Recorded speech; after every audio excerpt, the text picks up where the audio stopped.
తమిళనాడులో మొత్తం 234 నియోజకవర్గాలకు ఒకే విడతలో పోలింగ్ జరుగుతోంది. 4023 మంది అభ్యర్థులు ఈ ఎన్నికల బరిలో ఉన్నారు. సుమారు 5.73 కోట్ల మంది ఓటు హక్కు వినియోగించుకోనున్నారు. ఎన్నికల సంఘం వివరాల ప్రకారం తమిళనాడులో మధ్యాహ్నం 1 గంట వరకు 56.81% పోలింగ్ నమోదైంది. తమిళనాడులో వేర్వేరు చోట్ల పలువురు సినీ రాజకీయ ప్రముఖులు ఓటు హక్కు వినియోగించుకున్నారు. సీఎం స్టాలిన్ చెన్నైలోని జేబీఎస్ కళాశాలలోని పోలింగ్ కేంద్రంలో ఓటు వేశారు. ఆయనతో పాటు కుమారుడు ఉప ముఖ్యమంత్రి ఉదయనిధి స్టాలిన్ ఇతర కుటుంబ సభ్యులు ఓటు హక్కు వినియోగించుకున్నారు. టీవీకే అధినేత విజయ్ చెన్నైలోని ఓ పోలింగ్ కేంద్రంలో ఓటు వేశారు. విజయ్ను చూసేందుకు భారీగా అభిమానులు గుమిగూడారు. ఈ క్రమంలో పోలీసులు భారీ బందోబస్తు మధ్య విజయ్ను అక్కడి నుంచి తరలించారు. దిగ్గజ నటుడు సూపర్ స్టార్ రజనీకాంత్ చెన్నైలో ఓటు వేశారు. ప్రముఖ నటుడు అజిత్ కుమార్ చెన్నైలోని తిరువాన్మియూర్లోని ఒక పోలింగ్ కేంద్రంలో తన ఓటు హక్కును వినియోగించుకున్నారు. మైలాపూర్ అసెంబ్లీ నియోజకవర్గ బీజేపీ అభ్యర్థి తెలంగాణ మాజీ గవర్నర్ తమిళసై సౌందరరాజన్ చెన్నైలోని ఒక పోలింగ్ కేంద్రంలో ఓటు వేశారు.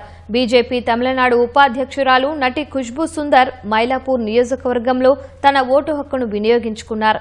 కాంగ్రెస్ సీనియర్ నేత కేంద్ర మాజీ మంత్రి పి చిదంబరం శివగంగా జిల్లాలోని కారైకుడిలో ఉన్న పోలింగ్ కేంద్రంలో ఓటు వేశారు. తమిళనాడులో డీఎంకే కాంగ్రెస్ కూటమి భారీ విజయాన్ని సాధిస్తుందని ఆయన ధీమా వ్యక్తం చేశారు.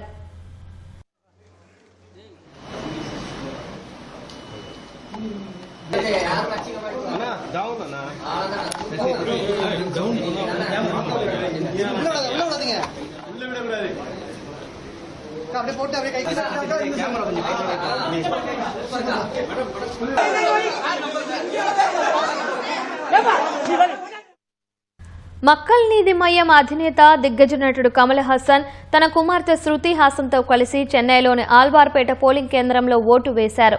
ఓటు వేయడం అనేది ప్రతి పౌరుడి ప్రాథమిక హక్కు మాత్రమే కాదని బాధ్యత అని కూడా ఈ సందర్భంగా కమల్ హాసన్ పేర్కొన్నారు. ఎండ ఎక్కువగా ఉన్నప్పటికీ ప్రజలు పెద్ద ఎత్తున తరలివచ్చి ప్రజాస్వామ్య ప్రక్రియలో భాగస్వాములు కావాలని కోరారు.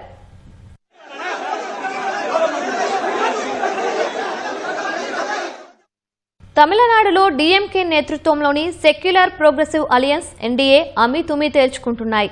ఈసారి అనూహ్యంగా నటుడు విజయ్ నేతృత్వంలోని టీవీకే కూడా ఎన్నికల్లో దిగడంతో తమిళనాడు శాసనసభ ఎన్నికలు మరింత రసవత్తరంగా మారాయి. పోలింగ్ ప్రశాంతంగా సాగేందుకు ఎన్నికల సంఘం భారీ ఏర్పాట్లు చేసింది.